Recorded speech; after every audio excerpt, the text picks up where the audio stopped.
ये हमारे पड़ोसी मुल्क चीन की राजधानी बेजिंग, बड़ी बड़ी इमारतें, बेहतरीन पब्लिक ट्रांसपोर्ट, इलेक्ट्रिक कार्स और वो देखिए सबसे इंपॉर्टेंट चीज, नीला आसमान जिसके तले हवा काफी हद तक साफ है, 60 AQI के आसपास। अब दिल्ली वालों को शायद ये सब देखकर जलन हो, अरे दिल्ली में तो AQI कभी 400 कभी कभी 500 भी पार हो जाता है। मॉर्निंग वॉक पर जाओ तो आंखों में इरिटेशन, खांसी और सरदर्द। अब इससे पहले कि आप मुझसे बोलो कि बीजिंग अगर इतना पसंद है तो गो टू चाइना। अरे हम कर ही क्या सकते हैं, ये तो वेदर का फिनोमिना है, ये तो इंडस्ट्री का नतीजा है, सब थोड़ी ना बंद कर सकते हैं। लेकिन एक टाइम था जब इंडिया का सबसे बड़ा इकोनॉमिक और मिलिट्री राइवल चाइना, उसकी भी हालत ऐसी ही थी। उसका नेशनल कैपिटल बीजिंग, उसकी हवा दिल्ली से भी बदतर हालत में थी। दिसंबर 2015 का बीजिंग, पूरे शहर के ऊपर एक काला घना स्मॉग का परत जम जाता है। एक ही महीने के अंदर 2 बार चाइना की सरकार को रेड अलर्ट जारी करना पड़ता है, ठीक जैसे दिल्ली में आजकल ग्रैप 4 लागू होता है, फिर ऑफ होता है और फिर से लगाया जाता है। 2015 में इंटरनेशनल मीडिया में खबरें छप रही थी बीजिंग के एयरपोक्लिप्स के ऊपर, पर 10 साल के अंदर अंदर एक चमत्कार दिखने को मिला। PM 2.5 के लेवल्स में लगभग 60% का drop, nitrogen oxide, sulphur dioxide के लेवल में भी भारी गिरावट, जिससे हवा अब काफी हद तक साफ हो गई है, आसमान वापस नीला दिखने लगा है। पूरे 2013 में सिर्फ 13 ऐसे दिन थे जब बीजिंग की हवा साफ कैटेगरी में थी। वहीं 2023 में गुड एयर डेज, माने साफ हवा वाले दिन की संख्या 300 से भी ऊपर हो गई। अब या तो ये सब झूठ बोला जा रहा है, कम्युनिस्ट चाइना की गवर्नमेंट प्रोपेगेंडा फैला रही है, वहां दरअसल लोग मर रहे हैं, हवा उतनी ही खराब है, ये सब तो प्रोपेगेंडा है। या फिर हो सकता है कि चाइना की सरकार ने सच में सोरोस की साजिश नहीं बोला और वापस वहां काम पर लग गया, एयर पोल्यूशन को हटाने के लिए उस पर जंग छेड़ दी। और अगर चाइना बीजिंग का वर्ल्ड फेमस पोल्यूशन को हराने में आज कामयाब हो गया है, तो ऐसा क्यों है कि दिल्ली में ऐसा नहीं हो सकता है? जो पूरे हमारे देश के दूसरे पोल्यूटेड शहर हैं, जहां जहरीली हवा लोग उसमें ही सांस ले रहे हैं, क्या उसे बदला नहीं जा सकता है? इस एपिसोड को रिकॉर्ड करते समय तो दिल्ली देश का और दुनिया का सबसे पोल्यूटेड शहर था भी नहीं। और अगर आप आंकड़े देखो, सैटेलाइट इमेजरी देखो, तो आपको यह समझ में आएगा कि यह प्रॉब्लम पैन इंडिया प्रॉब्लम है, जिसको हम सिर्फ दिल्ली की प्रॉब्लम समझकर बैठे हैं और भारी भूल कर रहे हैं। और प्रॉब्लम का स्कोप अगर आप समझेंगे, तब शायद थोड़ा प्रेशर आप भी बना पाओगे नेता टाइप लोगों के ऊपर कि भाई ये मुद्दा भी है, इस पर भी खुदाई करनी होगी। 1,70,000 ये उन बच्चों की संख्या है जिन्होंने 2021 में 5 साल की उम्र पूरी होने से पहले दम तोड़ दिया, पोल्यूशन रिलेटेड हेल्थ इश्यूज की वजह से। यानी हर दिन करीबन 500 बच्चों की मौत हो रही है। पूरे कारगिल वॉर में 527 इंडियन सोल्जर शहीद हुए थे, ऑफिशियल आंकड़ा है। ऑलमोस्ट उतने ही बच्चे रोज पोल्यूशन की चपेट में आ रहे हैं, मारे जा रहे हैं, लेकिन किसी को कोई खास फर्क नहीं पड़ता है। उन बच्चों के लिए कोई शहीद दिवस, कोई शहीद स्मारक भी नहीं है। अगर चाइना वॉर ऑन पोल्यूशन जीत सकता है, तो ऐसा क्या है जो इंडिया ये युद्ध जीतने से उसे रोका जा रहा है? हमें क्यों हर साल, खासकर कि विंटर के टाइम पर, पोल्यूशन के मुद्दे पर वापस चर्चा करनी होती है, वही रट लगानी होती है? इस वीडियो में समझने की कोशिश करेंगे कि आखिर ये पोल्यूशन होता है कैसे। अब क्या उसका साइंटिफिक जवाब है हमारे पास? ये पोल्यूशन आपकी बॉडी के साथ क्या खेल खेल रहा है, कैसे आपको मार रहा है? बीजिंग, और अगर ये प्रॉब्लम बीजिंग सॉल्व कर सकता है, तो दिल्ली क्यों नहीं सॉल्व कर सकती है? क्यों शायद इस पोल्यूशन की असली कहानी पॉलिटिक्स में छुपी हुई है? एनवायरमेंट तो एक बहाना है, और इस बदलाव को लाने के लिए आप और हम क्या कर सकते हैं? लेकिन उससे पहले a quick thanks to our episode partners today, text book pass, जो आपको इस बदलाव का हिस्सा बनने में बहुत मदद कर सकती है। यूपीएससी, एसएससी, रेलवे या टीचिंग जैसे गवर्नमेंट जॉब्स, इन सभी के एग्जाम्स की प्रिपरेशन के लिए टेक्स्ट बुक सबसे ट्रस्टेड प्लेटफॉर्म है। यहां आपको 850 से भी ज्यादा एग्जाम्स के मॉक टेस्ट मिलते हैं, और वो भी अफोर्डेबल प्राइसेस पर, जो आपकी प्रिपरेशन आसान और इफेक्टिव बना देती है। टेक्स्ट बुक में एक और खास बात यह है कि पिछले एसएससी जीडी एग्जाम में कुछ क्वेश्चंस तो डायरेक्टली टेक्स्ट बुक के मॉक टेस्ट से आए थे, तो जिन्होंने यहां से प्रिपरेशन की थी उनके अच्छे दिन। टेक्स्ट बुक पर आज के डेट में 5.5 करोड़ से भी ज्यादा स्टूडेंट्स जुड़े हैं। मतलब अगर आप यहां से अपनी एग्जाम्स के लिए मॉक टेस्ट दे रहे हो तो आप सीधा सीधा उन स्टूडेंट्स के साथ कंपीट कर रहे होगे जो रियल एग्जाम में आपके साथ अपीयर करेंगे, तो आपको भी पता चलेगा कि कितना और एफर्ट आपको डालना है। कोई भी एग्जाम के लिए तभी अच्छी प्रिपरेशन आप मान सकते हो जब आपको आपके प्रिपरेशन के वीक पॉइंट्स पता हो, और टेक्स्ट बुक पर हर टेस्ट के बाद एक एनालिसिस आपको मिलता है जो आपकी वीक एरियाज आपको बताती है, जिससे प्रिपरेशन आप वहां और स्ट्रांग कर सकते हो। और अभी 28 से 31 दिसंबर तक की सेल में पास प्रो 699 रुपीस के बजाय सिर्फ 349 रुपीस में आपको मिल रहा है। मेरा कोड देश अगर आप इस्तेमाल करोगे तो 12% डिस्काउंट और भी मिलेगा। लिंक और कूपन कोड मैंने डिस्क्रिप्शन में देकर रखा है, डू चेक इट आउट। चलिए अब पता लगाते हैं सबसे पहले डेफिनेशन क्या है, एयर पोल्यूशन है क्या चीज। पोल्यूशन से लड़ने से पहले यह समझना बहुत जरूरी है कि पोल्यूशन होता कैसे है। Carbon monoxide, nitrogen oxide, sulphur dioxide, methane, ये सारे पोल्यूटिंग गैसेस होते हैं। पार्टिकुलेट मैटर बेसिकली छोटे छोटे सॉलिड पार्टिकल्स और लिक्विड ड्रॉपलेट्स होते हैं जो हवा में सस्पेंडेड रहते हैं। 2.5 माइक्रोमीटर से कम डायमीटर के पार्टिकुलेट मैटर को पीएम 2.5 बोला जाता है। अब ये कितना छोटा है ये आप समझिए कि हमारे बाल की चौड़ाई जो होती है, पीएम 2.5 उस चौड़ाई से 30 गुना ज्यादा छोटा होता है। यानी इतने छोटे छोटे पार्टिकल्स की बात की जा रही है। उसी तरह पीएम 10 भी ऐसे पार्टिकल्स होते हैं। अब दिखते तो नहीं है, लेकिन रेस्पिरेटरी ट्रैक के हेयर फॉलिकल्स में जाकर ये पार्टिकुलेट मैटर ट्रैप हो जाते हैं और फिर ये पार्टिकुलेट मैटर सीधा आपके लंग्स को छेड़ते हैं। पीएम 2.5 लंग्स के जाने के बाद आपके ब्लड स्ट्रीम में भी घुल मिल जाते हैं। हम इस पोल्यूशन को देख नहीं सकते हैं, लेकिन AQI यानी एयर क्वालिटी इंडेक्स एक कॉम्प्रिहेंसिव कैलकुलेशन है जो पीएम 2.5, पीएम 10 और अलग अलग पोल्यूटिंग गैसेस के लेवल्स को मेजर करके एक कंप्लीट पिक्चर देती है कि एयर क्वालिटी का क्या हाल चल रहा है। एक स्विस ऑर्गेनाइजेशन है IQ एयर जो कई सालों से दुनिया भर में पीएम 2.5 और AQI रीडिंग्स करती आई है। उनका 2.5 पीएम डेटा अगर आप देखोगे, उसके मुताबिक 2023 में दुनिया में टॉप 50 पोल्यूटेड सिटीज में 42 इंडिया में थे। जी हां, 42। ये तो नेशनल मुद्दा होना चाहिए, इस पर डिबेट होना चाहिए। और अगर आप सोचोगे ये भी सोरोस की साजिश है, तो कोई भी वेल रिप्यूटेड इंटरनेशनल इंडेक्स आप उठा के देख लो, लगभग आपको शहरों में यही इशू मिलेगा। यह बात सिर्फ दिल्ली की नहीं है, यह पैन इंडिया की बात है।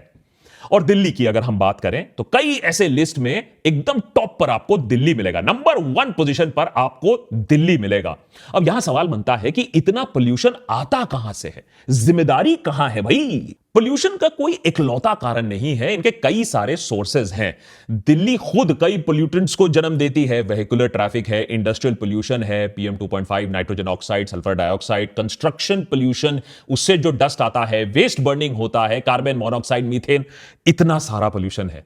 मगर ऐसे फैक्टर्स तो चेन्नई जैसे शहर में भी आपको मिल जाएंगे, तो पोल्यूशन की मात्रा वहां कैसे कम है दिल्ली में, दिल्ली इतना आगे कैसे है?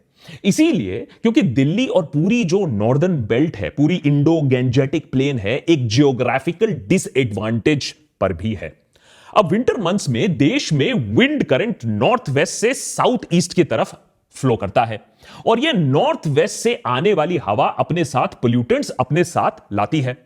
थार डेजर्ट से डस्ट आ रहा है, पंजाब हरियाणा से स्टबल बर्निंग का स्मोक आ रहा है और कुछ इंडो गैंजेटिक प्लेन की तरफ यह सारा सामान फ्लो कर रहा है। और इन विंटर मंथ्स में पूरे इंडो गैंजेटिक प्लेन में प्रेशर ग्रेडियंट काफी लो होता है, जिसकी वजह से हवा की रफ्तार धीमी हो जाती है। माने प्रदूषित हवा जमा होने लगता है, बह नहीं पाता है। इसीलिए पोल्यूशन सिर्फ दिल्ली की प्रॉब्लम नहीं है, इंडो गैंजेटिक प्लेन में स्थित सारे शहरों में, बेगूसराय से लेकर ग्वालियर से लेकर पटना, हर दूसरे शहर में आपको यह प्रॉब्लम मिलेगी। इसके साथ साथ विंटर में एक और प्रॉब्लम आती है टेंपरेचर इन्वर्जन की। नॉर्मली ऐसा होता है कि सूरज की किरणों से पृथ्वी की सतह गर्म हो जाती है और जमीन के पास का जो हवा होता है वो ज्यादा गर्म हो जाता है। ज्यादा गर्म हवा के साथ क्या होता है, वो ऊपर चली जाती है, हॉट एयर राइजेस अप, और ऊपर की ठंडी हवा नीचे चली आती है। सर्कुलेशन इसी तरीके से चलता है। मगर विंटर के मंथ्स में यह प्रोसेस रुक जाता है, ठंड की वजह से फॉग, उसके साथ साथ दिल्ली की खुद का जो पोल्यूशन है और बाहर से आया हुआ पोल्यूशन, ये सब मिलकर एक डेडली स्मॉग, घातक एक लेयर ऑफ स्मॉग बना देती है। इसी की वजह से जमीन तक तो सनलाइट पहुंच ही नहीं पाती है, जमीन के पास की हवा गर्म नहीं हो पाती है, यानी यह हवा उठ नहीं पाती है, राइज नहीं कर पाती है। तो जो पोल्यूटेंट्स एटमॉस्फेयर में बिखर जाते नॉर्मल सर्कमस्टेंसेस पर, अब वो जमीन के पास ही सिमट जाते हैं और हम और आप उसी के चपेट में आ जाते हैं।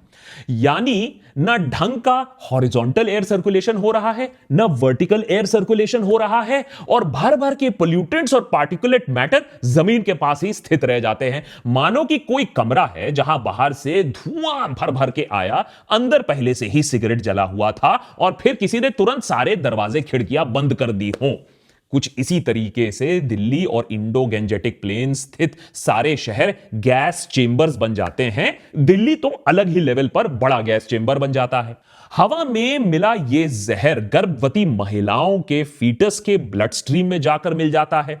अनबॉर्न बच्चों के लिवर, उनके लंग्स, उनके ब्रेन तक, उनमें भी ब्लैक कार्बन पार्टिकल्स मिला है डॉक्टर्स को। Still born birth, pre term birth, underweight birth के चांसेस बढ़ जाते हैं जब ऐसे पोल्यूशन में आप सांस ले रहे हो।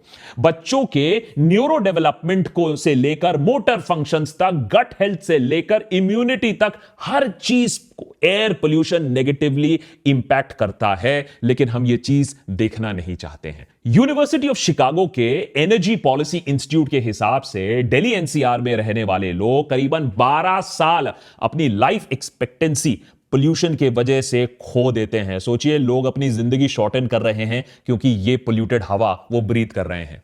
WHO ने भी पाया है कि 2019 में इंडिया के पोल्यूशन के वजह से लाखों लोग heart diseases, chronic obstructive pulmonary disease, respiratory infection, strokes, lung cancer जैसी बीमारियों से भी मर रहे हैं। उधर स्टेट ऑफ ग्लोबल एयर का डेटा दिखाता है कि 2021 में कुल 20-21 लाख इंडियंस की मौत एयर पोल्यूशन रिलेटेड कंडीशन के वजह से हुई थी।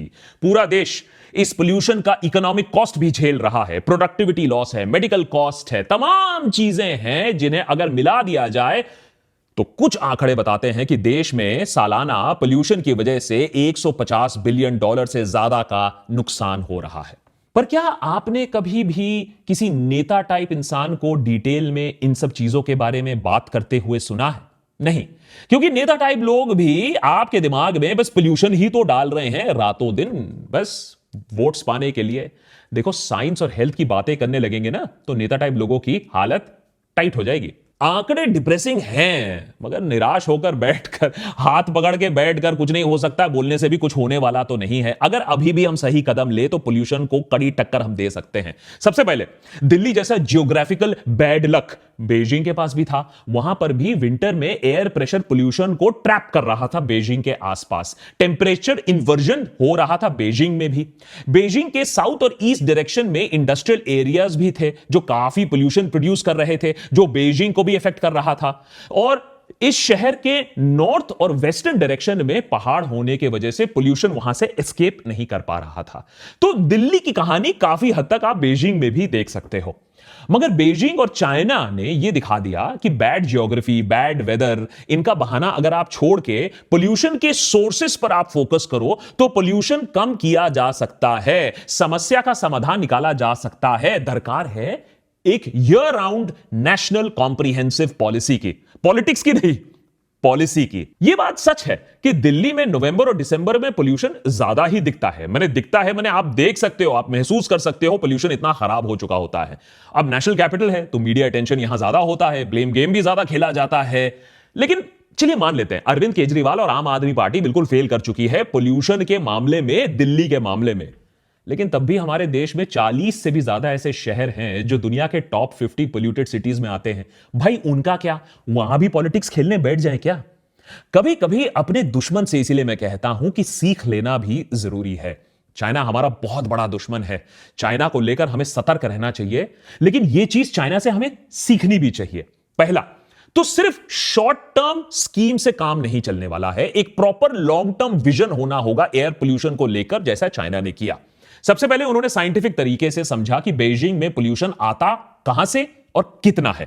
एक cutting edge air quality monitoring network बनाया, शहर में 1000 से भी ज्यादा PM 2.5 सेंसर्स लगाए गए और high resolution satellite remote sensors भी उनको भी इस्तेमाल किया गया। पोल्यूशन के 3 मेजर सोर्सेस को आइडेंटिफाई किया गया, transportation, coal based power plants और कंस्ट्रक्शन एंड इंडस्ट्रियल एक्टिविटी। उसके बाद एक कॉम्प्रिहेंसिव एक्शन प्लान बनाया गया। कोल पावर प्लांट्स में लो एमिशन सिस्टम्स इंस्टॉल किए गए, क्लीन एनर्जी ऑल्टरनेटिव्स भी उनको इस्तेमाल किया गया उन्हें रिप्लेस करने के लिए। कंस्ट्रक्शन और इंडस्ट्रियल एक्टिविटीज के लिए एनवायरमेंटल रेगुलेशन और सख्त किया गया और वीडियो मॉनिटरिंग के जरिए इंश्योर किया गया कि कोई भी बिल्डर रूल को वायलेट ना कर सके। मेट्रो और बस सिस्टम्स को तेजी से एक्सपैंड किया गया और सब्सिडीज के जरिए इंकरेज किया गया कि लोग अपने पुराने हाई पोल्यूटिंग गाड़ीज को छोड़कर इलेक्ट्रिक गाड़ी चलाएं या पब्लिक ट्रांसपोर्ट का इस्तेमाल करें। बीजिंग के आसपास के जो प्रोविंसेस हैं, यानी जो और दूसरे स्टेट्स हैं, उनको भी साथ में लेकर एक एक्शन प्लान इंप्लीमेंट किया गया।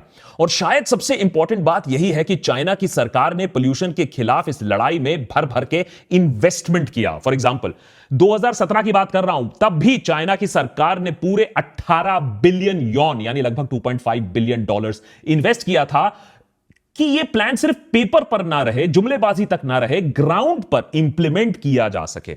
अब एक सेकंड रुक कर आप यह सवाल पूछिए कि दिल्ली NCR में भी कुछ ऐसा नहीं किया जा सकता है क्या? सेंटर और स्टेट्स मिलकर एक साथ एक सॉलिड लॉन्ग टर्म विजन, एक साइंटिफिक अप्रोच के साथ एक एक्शन प्लान नहीं बना सकते हैं?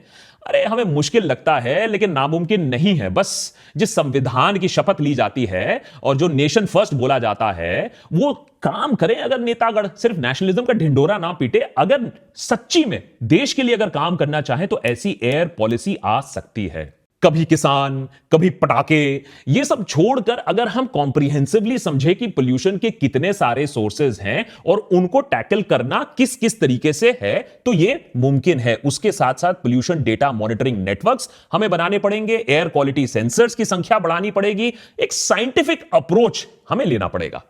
कम से कम जो एनवायरमेंटल रेगुलेशन पहले से है उन्हें इंप्लीमेंट कर दो, वो नहीं है आज भी पेपर पर है। Centre for research on energy and clean air की एक स्टडी दिखलाती है कि कैसे थर्मल पावर प्लांट्स में जो कोल बर्निंग होते हैं उसके चलते 4300 किलोटन से भी ज्यादा SO2 हर साल रिलीज होता है एटमॉस्फेयर में। जो स्टबल बर्निंग के रिलीज से अगर आप SO2 की मात्रा करें तो वो 260 टाइम्स ज्यादा है, लेकिन वो पॉलिटिकली उसमें मजा नहीं है उसको डील करने के लिए, तो मीडिया उसके बारे में बात नहीं करती है। यह स्टडी बतलाती है कि इंडस्ट्रीज में डीसल्फराइजेशन सिस्टम्स इंस्टॉल करने से 64% तक SO2 लेवल्स हम रिड्यूस कर सकते हैं। और डीसल्फराइजेशन की बात करना कोई नई बात नहीं है। 2015 में हमारे देश में रेगुलेशन आया था, उसको बस इंप्लीमेंट करने की दरकार है। क्या यह सच्ची में बहुत बड़ी मांग है कोई? एक independent institute, the energy and resources institute की रिपोर्ट के हिसाब से दिल्ली शहर में 47% PM 2.5, 78% nitrogen oxides vehicular pollution से होता है। सेकंड सबसे बड़ा फैक्टर है रोड डस्ट। इसका सिर्फ एक ही सोल्यूशन है, पब्लिक ट्रांसपोर्ट को और भी ज्यादा मजबूत करना पड़ेगा। दिल्ली में DTC जो बस की फ्लीट है उसको और एक्सपैंड करना पड़ेगा, लास्ट माइल कनेक्टिविटी को भी बढ़ाना पड़ेगा। एक एक्शन प्लान स्टबल बर्निंग की प्रॉब्लम के लिए भी काफी जरूरी है। धान की कटाई और गेहूं को बोने के बीच में बहुत कम टाइम होता है, इसीलिए खेत तैयार करने के लिए किसान अपनी परेली जला देते हैं। ऐसा नहीं है कि किसान को कोई ऑल्टरनेटिव नहीं चाहिए, मगर ऑल्टरनेटिव ढूंढने में सरकार को मदद तो करनी पड़ेगी ना। 2023 में पंजाब में 1.5 लाख किसानों ने सब्सिडाइज स्टबल मैनेजमेंट मशीन के लिए अप्लाई किया था, मगर इन मशीन्स की संख्या सिर्फ 25,000 तक ही रह गई है। ऐसे में किसान क्या करे? बस स्टबल बर्निंग को इलीगल घोषित करके, बैन करके कुछ नहीं होने वाला है। Ban is not the solution. Technology आपको इंप्लीमेंट करना पड़ेगा, सब्सिडीज आपको लानी पड़ेगी, परेली के लिए लोकल बिजनेस प्लांट्स को इंस्टॉल करना पड़ेगा।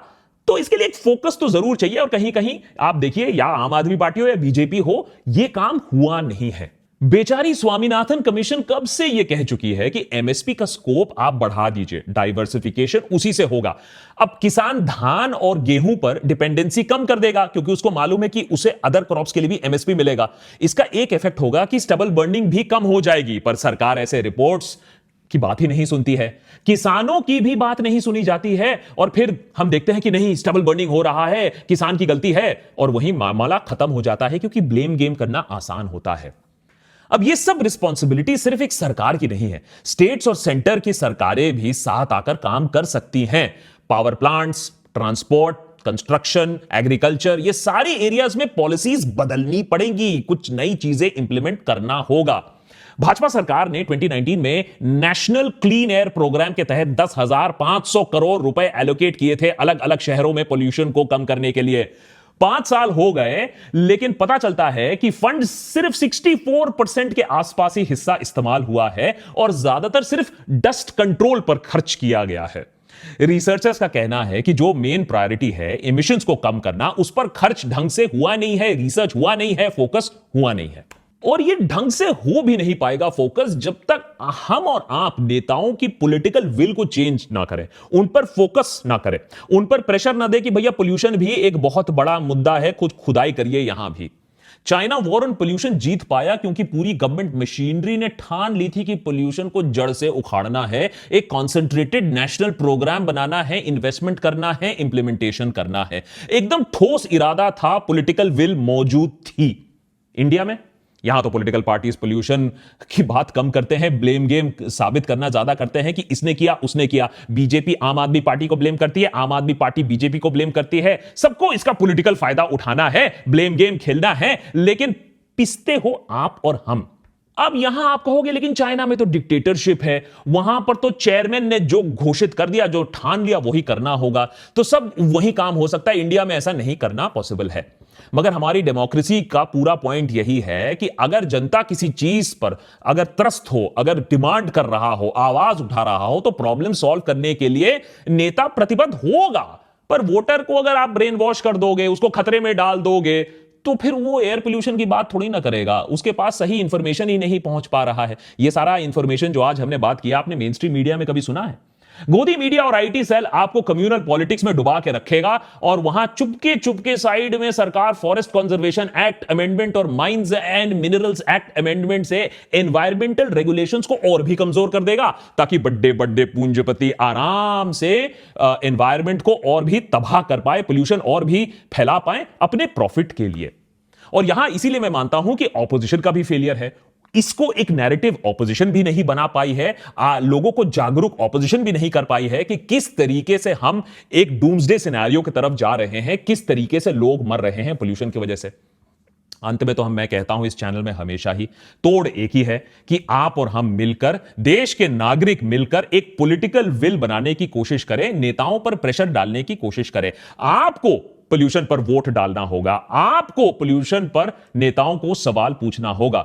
लेकिन अगर आप अगली बारिश के बाद जैसे ही थोड़ा सा सन निकलता है, विंटर का मंथ चले जाता है, आप सोचते हो कि ये तो एक सीजनल चीज है, सब चंगा सी है, तो उसके बाद तो कोई लॉन्ग टर्म प्लान ना बनेगा, ना इंडस्ट्रियलिस्ट को कोई चेक करेगा, ना कोई सिस्टम होगा, ना कोई बैलेंस होगा, ना कोई फार्मर के लिए कोई काम करेगा, और वापस 2025 विंटर में हम फिर से सीवियर कैटेगरी में आ जाएंगे, फिर से एयर अलर्ट इशू होगा।